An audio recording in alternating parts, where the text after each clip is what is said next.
Yes. We've noticed and read all your comments asking for a video on how to make a timetable.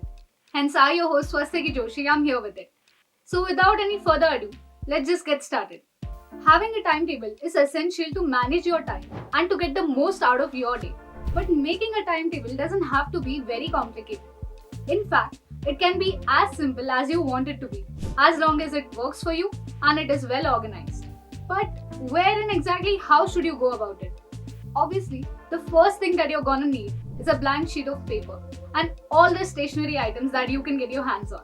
Since we are going to focus on the morning school timetable today, the first thing to include in your timetable is the time that you wake up. The ideal time to wake up during morning school is around 5 to 6 am.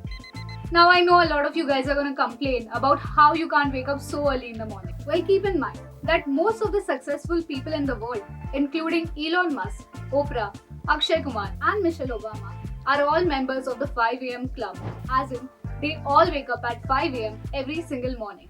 If you want to know how you too can become a member of the 5 am club, watch our video mentioned in the I button above. Next, from 6 to 7:30 or 8 am, you can use this time slot in your timetable to do things like exercising, taking a bath, having breakfast, and maybe doing some light reading. Don't worry, you don't have to do exactly this. You can choose what to do in this time slot based on your preferred morning routine. 8 to 3 pm. This is the time you will probably spend in the school if you go to a morning school. Maybe an hour here and there. And I'm pretty sure that your school has probably provided you with a timetable for this given time slot. Next up is the resting hour, 3 to 4 pm. Most of you might come back home from school during this time. After coming back, freshen up and change out of your uniform. Have a light snack and try taking a quick nap. And if you aren't one of those people who likes taking afternoon naps, then you can use this rest time to do other refreshing activities like reading a page out of your favorite novel, or reading a comic, or maybe sketching, or doing things that can help you to relax. 4 to 5 pm is the best time to catch up on the day's homework, revise the things taught in the day, or work on projects and assignments given in the school. Don't use this time to learn new topics or to solve mock test papers. The reason for this is that if you've just come home from school at 3 pm, you'll probably not want to go back to hardcore studying in just an hour. Hence, use this hour strictly for revision work and other school-related activities. Now's the time for something that you love, playtime. Anything can be a part of playtime. You can dedicate this 1 hour, that is from 5 pm to 6 pm, to playing a sport, an instrument, or anything else that you enjoy doing.